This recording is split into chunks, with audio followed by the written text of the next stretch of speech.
Lunel Hebdo, bonsoir. Je reçois Olivier Dade, qui est un cuisinier, mais un cuisinier pas comme les autres.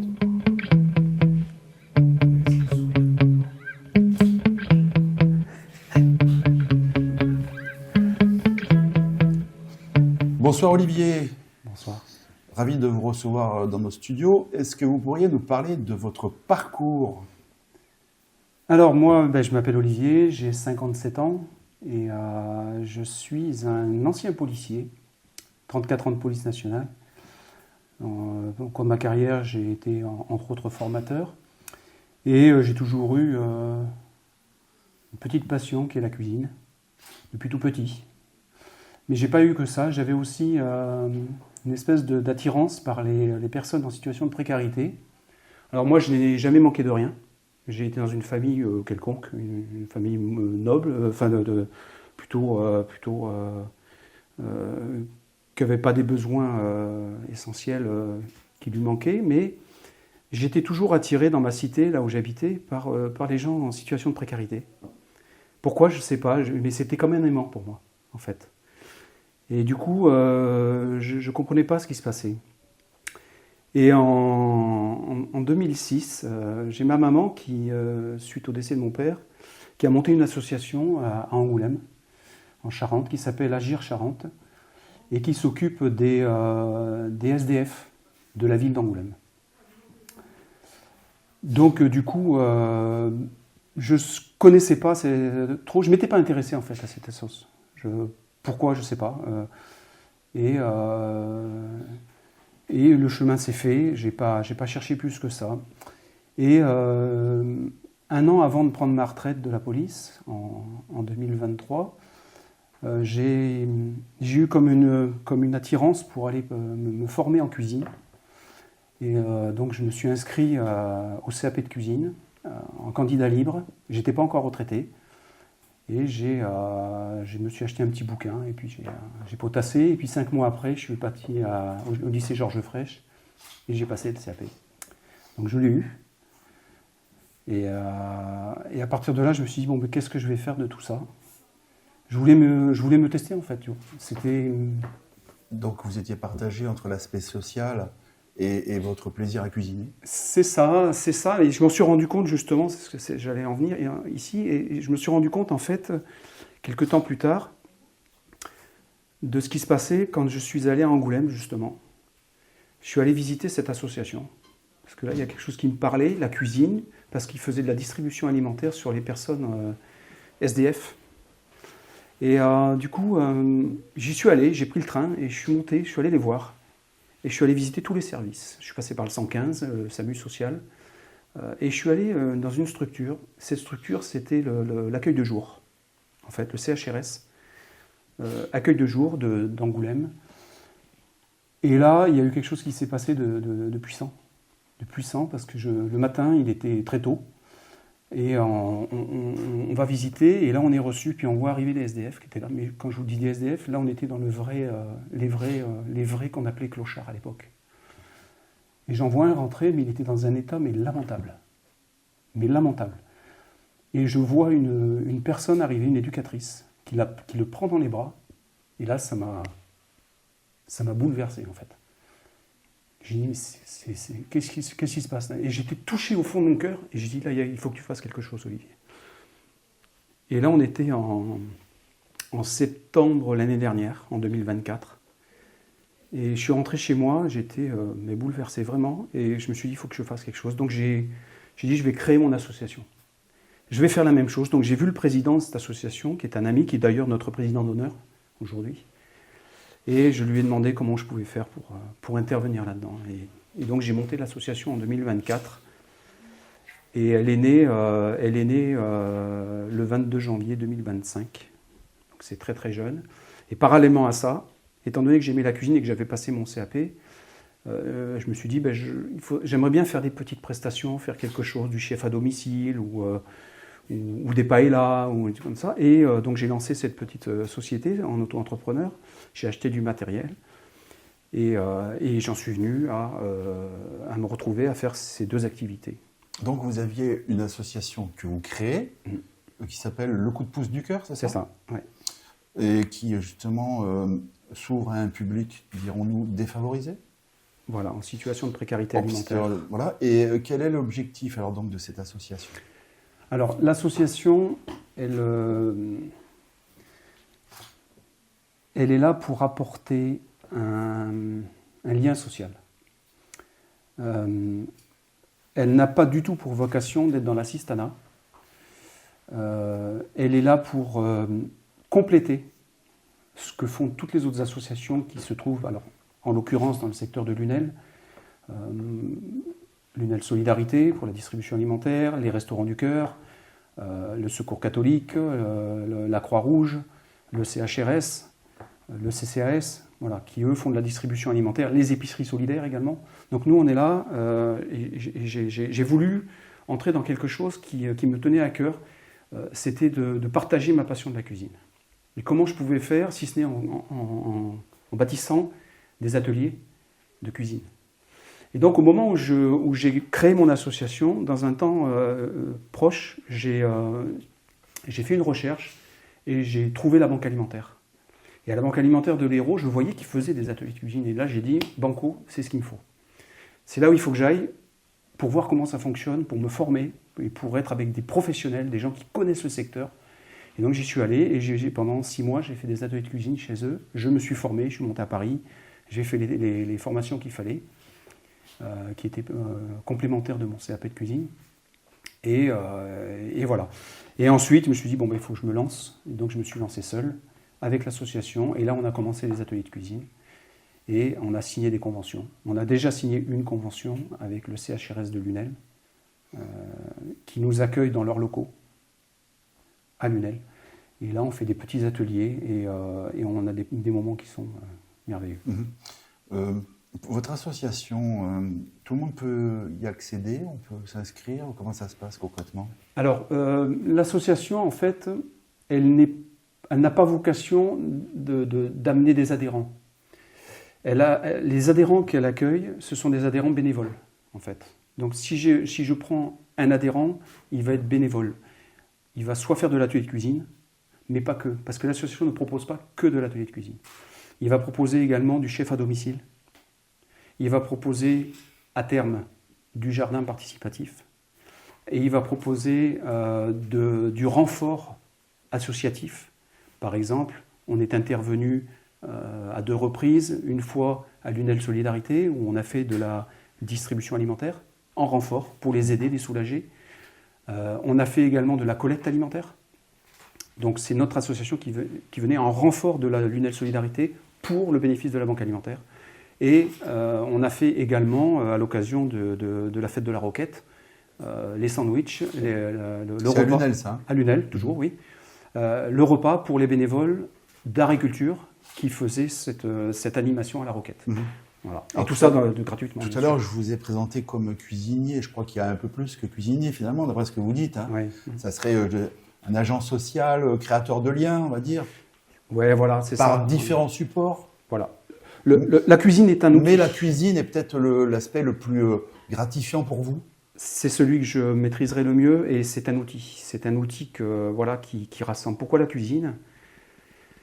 Pour moi, c'est un vecteur de rapprochement. C'est un outil fabuleux. Moi, j'ai toujours pour coutume de dire que toutes les grandes décisions dans ce monde se sont prises autour d'une table. Et oui. Du petit repas de famille au grand chef d'État, tout s'est pris autour d'une table. Puis je dirais c'est international. C'est ça. Vous pouvez parler, c'est intemporel et tout le monde s'y retrouve en fait. Oui, c'est rassembleur, ouais. Tout à fait. Ouais, oui. Ouais. Et quelque chose qui rentre. L'aliment, c'est vital. On ne peut pas ne pas manger, on ne peut pas ne pas boire et ni respirer. Voilà, les 3 éléments. Et le repas, pour moi, ça a une signification qui est quand même assez dingue. On apporte un bien-être par les sens gustatif, mais également l'odeur, également le regard, le toucher, le contact avec les gens. Là, vous êtes en train de répondre à la question que j'allais vous poser. Qu'est-ce que ça vous apporte, personnellement ? Le bonheur de voir les gens heureux en face. En fait, je dis que la cuisine, c'est un métier d'humilité. Alors ça peut paraître assez paradoxal, parce que quand on voit les grands chefs cuisiniers, on se dit tout sauf qu'ils sont humbles. Oui. Mais il faut accepter la critique, il faut accepter que ce ne soit pas forcément au goût de l'autre. Et moi, ça m'amène beaucoup de satisfaction dans le fait que les gens, ils retrouvent une sensation de bien-être avec ce que vous leur apportez dans l'assiette. J'allais vous dire, il y a des personnes qui malheureusement n'ont pas les moyens de s'alimenter correctement. Ce serait important peut-être de dire qu'on permettait d'accéder à une cuisine équilibrée, de qualité. Et ça, tout le monde ne peut pas se... Alors, c'est l'objectif, en fait. C'est l'objectif de l'association. L'association, elle est là pour créer du lien. Mais comme on a ce créneau également du chef à domicile, ou même pendant les ateliers, au cours des ateliers, on arrive quand même à sortir des plats qui ne sont pas négligeables. On veut faire de la qualité avec les choses qui sont distribuées au cours de ces distributions alimentaires de la banque alimentaire. Je veux que les gens puissent dire « Ah ouais, on peut quand même faire ça avec ce qu'ils nous donnent. Qu'est-ce que je vais pouvoir faire de ce chou-fleur ?» J'allais vous dire, vous avez une part d'improvisation là qui est assez importante. Ah, on est complètement dans la cuisine de frigo. Vous maîtrisez tous les sujets, on va dire. Non, c'est de la créativité en fait. Et en fait, c'est pas nous qui cuisinons. Oui. Nous, on est des supports. On est là au cas où. On vient apporter l'équilibre. Hop, ils marchent doucement, en avançant dans leur plat. Vous êtes là en tant que conseil, en tant que... On a du conseil, mais on est là pour rattraper si jamais il y a un problème, soit d'hygiène, soit... ce qu'on veut, c'est que les gens soient valorisés par leur travail. Donc en fait, l'atelier de cuisine, c'est eux qui apportent ce qu'ils veulent dans leur assiette. Mais qu'est-ce que je vais pouvoir faire ça? On pourrait faire ça. Pourquoi pas? Qu'est-ce que tu en penses? Ah ouais, c'est pas mal. Et écoute, tu peux commencer à faire ça. Donc là, on l'oriente sur comment techniquement on pourrait faire. Tu peux commencer à faire ça. Il commence, et là, il dit, ah ouais, c'est bien. Et qu'est-ce que tu penses si on mettait ça, on fait goûter cette épice? Ah ouais, c'est bon avec. Et là, tant qu'il crée, et au fur et à mesure, c'est lui qui invente son plat, en fait. Oui. Et c'est ce qui se passe dans l'atelier de cuisine. Alors l'atelier, concrètement, comment ça se passe? Vous avez donc des personnes qui sont là, qui sont inscrites, ou enfin, qui proviennent d'une assos, ou voilà, qui sont là pour l'événement. Vous les accueillez, bonjour, voilà, et après, qu'est-ce qui se passe? Alors, en fait, c'est les associations qui nous reçoivent, qui font le lien. Nous, on est là que pour apporter la prestation, le conseil technique. Eux, ils rassemblent les produits, ils sont là pour rassembler les participants. Ils répondent aux besoins qu'on peut avoir au cours de l'atelier, une panne d'électricité, il manque un produit, il faut aller en acheter vite. Et alors quand on arrive, eh bien on va dans l'épicerie, s'il y a une épicerie, s'il y a quelque chose, on va dans le frigo qui est là, ou alors on amène des produits, comme là samedi, et on le met sur la table, et on dit ben voilà, vous avez ça, qu'est-ce que vous voulez faire avec ça? Qu'est-ce qu'on pourrait faire avec ça? Une entrée, un plat, un dessert. Qu'est-ce qu'on pourrait faire avec tout ça?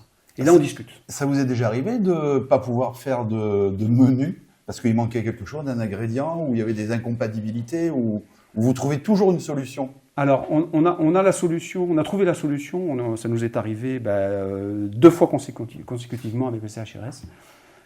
Il nous manquait soit du lait, soit des œufs. C'est pas compliqué, on a sorti le porte-monnaie. Et là, dernièrement, tenez-vous bien, c'est un des employés, un des fonctionnaires, des employés pas les fonctionnaires, mais du CHRS, qui a sorti de sa poche pour aller acheter des denrées qui nous manquaient. Et je lui dis, nous on va le payer puisque l'association avait une participation qu'on pouvait apporter.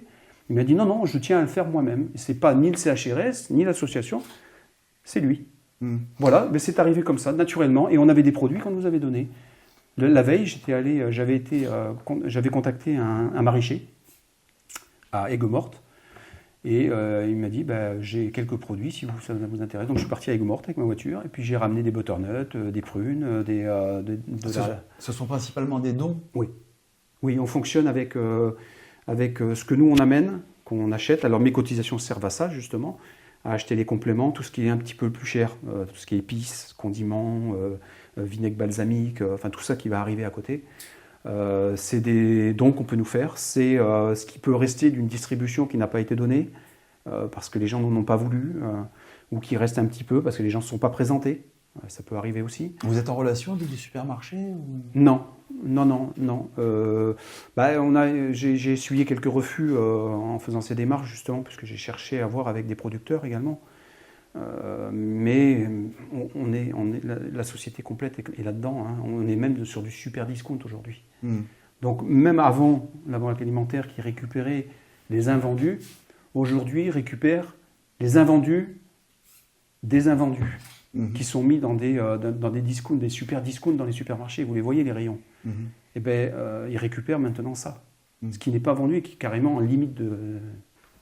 Tout à l'heure, là, vous disiez qu'à un moment donné, il a fallu que quelqu'un mette la main à la poche pour acheter ce qui manquait. On n'a pas parlé de l'aspect financier de l'association. Comment vous faites pour fonctionner ? Alors, j'ai plusieurs possibilités. La première, c'est que j'ai des adhérents et des donateurs. J'ai des adhérents qui payent une cotisation mais qui veulent adhérer et être bénévoles, comme je disais tout à l'heure. Et donc là, ça ne représente pas beaucoup. Ensuite, j'ai ma petite auto-entreprise qui donne 10% de ses bénéfices. Chaque prestation que je fais, 10% des bénéfices vont à l'association systématiquement. Voilà. Après, j'ai des dons, des petits dons comme ça. Quelqu'un, ma maman par exemple, qui me donne 50 €. Et c'est énorme pour nous, 50 €. Hein, et j'ai pas de subvention. On ne fait appel à aucune subvention. Non. Vous voulez pas ? Pas forcément, non. D'abord parce qu'on n'en a pas forcément besoin actuellement. On n'est pas dans un mouvement qui génère 100 personnes, comme c'est le cas de l'association d'Angoulême, qui eux donnent à manger à 100 personnes tous les dimanches. Donc il leur faut des locaux, il leur faut du matériel, il leur faut à manger, il leur faut acheter à manger, s'ils achètent à manger. Nous, on n'est pas dans ce cadre-là, nous on est dans de la prestation. Donc logistiquement, à part le matériel que moi j'avais acheté pour mon entreprise, et que j'ai acheté également avec les cotisations pour l'association, on n'a pas besoin de grand-chose pour l'instant. Vous n'avez pas besoin de choses en particulier Qu'est-ce qui pourrait vous aider pour développer cet essor justement que vous tentez d'insuffler? Pour vous, l'idéal, ça serait quoi? Un local. Un local, pourquoi? Parce que, alors là, on est, comme je vous disais tout à l'heure, on agit dans les locaux des associations qui nous reçoivent. Les locaux ne sont pas forcément, même pas adaptés. Alors il nous faut un point d'eau. Pour faire la cuisine. Ouais. Il nous faut un point d'eau, il nous faut un point électrique, voilà, et une table pour pouvoir manger, puisque dans l'atelier de cuisine, quand on fait la cuisine, j'ai oublié de le préciser tout à l'heure, on fait l'atelier de cuisine, mais on mange ensemble. Après? Ah oui. Pas pendant? Ça doit grignoter. Ou pour goûter peut-être. Voilà, c'est essentiel. Mais on mange ensemble après. Oui. Et ça, ce moment de partage, il est extraordinaire. Vraiment. Et donc, des locaux. Alors, on ne cherche pas quelque chose de grand, on cherche du 20-30 mètres carrés, quoi. Histoire d'avoir un frigo, d'avoir un évier, d'avoir un point électrique et une table au milieu. Et puis voilà, c'est tout. Hein. On ne stocke pas d'aliments, ou très peu. Si jamais on en stocke, c'est parce que moi, j'en ai ramené dans la semaine et je le mets dans le frigo et terminé. Et étant donné que je suis formé en tout ce qui est hygiène et sécurité alimentaire, bon, ça ne pose pas de problème. Oui. Vous avez fait un atelier, vous avez une expérience déjà? Oui. Vous pouvez nous en parler de ce que vous aviez fait? Comment ça s'était passé? Alors, lequel? Celui du CHRS? Celui que vous aviez fait là-bas à l'UNEL Solidarité là. Alors, l'UNEL Solidarité, là, il était dans le cadre de la banque alimentaire. Quand je me formais avec la banque alimentaire, c'était un très très bel atelier. On s'était vraiment régalé. On était avec, il me semble, 5 bénéficiaires de la banque alimentaire. 5 dames qui étaient venues. Et alors c'était assez marrant parce que la difficulté dans cet atelier, c'était de les canaliser. C'était des mamans passionnées. La cuisine. La cuisine, des mamans passionnées avec des enfants. Et le plus dur, ça a été de les canaliser. Et je peux vous assurer, c'est que sur cet atelier, ils nous ont sorti 5 plats, je crois, à l'époque. 5 plats en temps et en heure. Mieux qu'au restaurant. Et vous n'aviez pas peur que ces mamans qui ont eu une expérience de cuisine, justement, elles se permettent certaines, je ne sais pas moi, associations d'aliments ou condiments, C'est à rester vraiment dans le... c'est très très bien. Au contraire, c'est ce que je veux. Elles attendaient que vous leur expliquiez ou... Alors on le fait, on peut le faire pour certaines, puisque elles alors souvent on avait des mamans du Maghreb, on avait des Européennes, j'ai même eu sur un autre atelier une Bulgare. Non, au contraire, on se sert, en fait c'est ce que je disais tout à l'heure, on se sert des gens, c'est eux qui vont cuisiner. Donc ils apportent ce qu'ils savent. Et ce qui permet de faire l'échange, en fait. Et le partage. Et le partage, et l'échange des connaissances. Et là, on a réussi. Donc, ils nous ont fait un plat un peu tagine. Après, on a refait un plat qui était un peu plus européen. Après, on a fait plein de choses comme ça. Et ils nous ont sorti des plats, mais j'étais là, j'ai dit, mais on ne va jamais y arriver. Le four qui tombe en panne. Oui. Enfin bon, voilà. Et on y est arrivé. Parce qu'il y avait cette solidarité qui était là. Non, non, mais t'inquiète pas, Olivier, on va y arriver, c'est pas un problème. Et puis ça marchait en fait. Oui. Et puis vous avez partagé après. Et après on a mangé ensemble. C'était super. C'était festif. Ah ouais, j'ai posté justement sur Facebook, on a les photos de cet atelier à Lunel Solidarité, qui était vraiment génial en fait. Ouais, ouais. C'était un très très bon moment. Très très bon moment. Ouais. On a fait ça. À Lunel Solidarité, on a fait aussi, une fois ça m'est arrivé d'arriver en surprise à Lunel Solidarité. Et je suis arrivé là-bas, je connaissais le président et on était en train de se mettre en contact pour voir comment on allait pouvoir mettre en place des ateliers. Et là, je lui dis, ça te dérange si je te fais à manger pour midi, pour l'équipe? Et il m'a dit, bah non, pas. Et en fait, j'ai pris ce qu'il y avait dans un qui traînait, qu'il avait en trop, ou qui était là, qui m'avait proposé, gentiment. Et puis je leur ai fait un plat, puis à la fin, on a mangé ensemble. Donc en fin de service, on a mangé ensemble. Ça a été le moyen de mieux se connaître encore. Donc voilà une des actions qu'on peut mener aussi. Oui, oui. Voilà. Et alors, est-ce que vous avez un projet? Le projet, eh bien, j'aimerais développer un peu plus l'atelier de cuisine avec d'autres partenaires. Alors en ce moment, donc j'ai pris déjà contact avec les Restos du Cœur qui sont OK pour nous accueillir. J'aimerais redévelopper avec Lunel Solidarité aussi, puisque c'est eux qui ont le plus les bénéficiaires. C'est par eux qu'on passe. Le contact se fait avec eux, ils les connaissent. Ils savent comment les prendre, ils savent comment les amener à cet atelier. Donc ça, c'est très important pour moi. Je veux un interlocuteur, en fait. Voilà.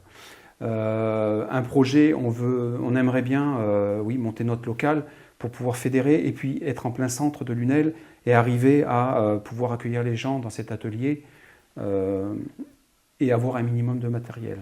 Alors, le projet qui me tient le plus à cœur, j'aimerais, avec les bénéficiaires, pouvoir créer un repas avec eux, pour d'autres. Pour ça, il nous faudrait une cellule de refroidissement pour être dans les normes, pour pouvoir remettre à température et pouvoir distribuer ensuite. Et donc ça nécessite un local, une cellule, un agrément, voilà, c'est ça qu'on aimerait faire. C'est moi ce que j'aimerais faire. On n'a pas parlé de l'aspect hygiène qui est important et qu'il faut quand même que vous respectiez, évidemment. Oui. Et ça, c'est pas évident, ne serait-ce que pour avoir du matériel professionnel, parce que là, on a du matériel professionnel, en ce qui concerne ce domaine-là, du moins. Pour faire ce genre de prestations de cuisine pour les autres, oui. Oui. D'abord, c'est obligatoire. On est obligé de le déclarer, on est obligé... alors, il faut que ça reste on reste dans le domaine familial. Par exemple, je fais un plat, on est 4, on en fait pour 8, pour 10 maximum. Après, ça devient de la vraie cuisine. Et là, on n'est plus dans le même domaine. Après, c'est l'aspect, je dirais, professionnel qui propose de la cuisine pour un événement, par exemple. C'est possible, ça? Alors, c'est ce qu'on a fait avec Agriculture. Quand on a fait la roquette, on avait proposé ça. Vous aviez fait à manger pour tout le monde? Pour les bénévoles. Pour les bénévoles? Oui. On avait fait des pains marocains on s'était adapté au milieu. On avait fait des pains marocains avec des merguez. Oui. C'était vraiment sympa. Ouais. Et un aspect dont on n'a pas parlé, c'est vous parliez de chef à domicile. Oui. Alors là, ça c'est moi personnellement. Ça. Alors chef à domicile, pourquoi? Alors là, c'est vraiment là, c'est dans mon cœur. En fait, le chef à domicile, il s'adresse aux gens qui sont déjà identifiés comme étant en situation de précarité alimentaire ou d'isolement social. C'est pas forcément que les difficultés financières. Ça peut être aussi des difficultés sociales. La personne peut être isolée. On peut parler d'une personne âgée. On peut parler d'une femme isolée. une femme mère. On peut parler de gens accueillis en structure d'hébergement. Des personnes qui ne franchiraient pas le pas pour aller vous voir pour un atelier, par exemple, c'est ça? C'est ça. Donc, et au-delà de ça même. Qui plus est, ne peuvent pas se payer un restaurant. Oui. Donc en fait, l'idée du projet, c'est d'aller chez ces bénéficiaires ciblés, en accord avec l'association, en accord avec le CCAS, si jamais il passe par eux, et leur dire, voilà, on va, à l'occasion d'un anniversaire par exemple, il veut inviter son voisin ou son colocataire, et se dire, ou quelqu'un, un couple qui est dans la précarité, et on arrive et on dit, voilà, vous voulez faire quoi? On veut faire tel plat. On demande à la personne, au couple, d'acheter la base. Si vous voulez un poulet riz, vous achetez le poulet, le riz. Nous, on s'occupe du reste. On amène tout ce qu'il faut pour cuisiner. Le matériel, les condiments, tout. Mais vous achetez ça. Pourquoi? Parce que comme je l'ai dit en introduction, on n'est pas dans l'assistanat. Voilà. On est dans le participatif. Et on veut qu'ils participent, les gens. Et d'abord, c'est valorisant. Et ça responsabilise. Et en plus, nous, ça va, voilà, on va dire, on va partir sur ce plat. Et là, on va travailler un vrai plat. Et là, on va sortir un plat qualité restaurant. C'est l'objectif. Voilà. Et ces gens-là ne vont rien payer que ce qu'ils viennent d'acheter eux. C'est tout. La prestation est gratuite, tout est gratuit en fait. Voilà. Et on leur amène le restaurant à la maison. C'est du chef à domicile, du vrai chef à domicile en fait. Et ça, j'aurais pu le développer personnellement dans mon auto-entreprise. Je ne l'ai pas encore fait, mais je crois que le premier qui aura la chance d'avoir la prestation, je pense que ce sera un bénéficiaire, plus qu'un client. On vous recevra peut-être à cette occasion-là? Peut-être. Avant de conclure, adressez-vous à nos téléspectateurs et dites-leur ce que vous avez envie de leur dire. Que ce soit des associations, que ce soit, je ne sais pas, ce que vous avez envie de laisser comme message. Ce que je pourrais dire, c'est que notre association on n'est pas en demande de subvention, on n'est pas là pour essayer d'attirer l'attention, pour avoir de l'argent, en fait. On n'est pas là pour ça. Par contre, ce que je voudrais dire, et qui me paraît très très important dans ma démarche, c'est regardez votre voisin, regardez la personne qui est à côté de vous, que ce soit au boulot, que ce soit... Parce qu'il peut y avoir des gens qui sont en situation difficile, qu'on ne connaît pas, et nous, notre association, on ne peut pas les identifier. On ne peut pas le savoir. Si on n'a pas les partenaires sociaux, on ne peut pas le savoir. Par contre, s'ils nous entendent, s'ils voient ça, ils peuvent nous dire « Moi, je connais quelqu'un qui répondrait aux critères du chef à domicile, par exemple. Et je connais, par exemple, un couple de personnes âgées qui sont tout seuls, qui ne sortent pas, qui ont peine à payer leur chauffage et alors l'alimentation, on n'en parle pas. Et qui ne savent peut-être pas faire ou qui ne peuvent plus faire. On est là pour ça. C'est ça qu'on veut faire. Et c'est pour ça il faut qu'on ait ce contact et ce partage. Voilà. Il faut arrêter de regarder notre nombril et il faut ouvrir, il faut s'ouvrir. Et l'association, elle s'ouvre et elle permet une ouverture en fait. Voilà. J'espère que le message est passé. En tout cas, Olivier, merci beaucoup. À une prochaine fois, probablement. Lunel Hebdo, c'est fini pour aujourd'hui. On se retrouve jeudi prochain. Bonne soirée.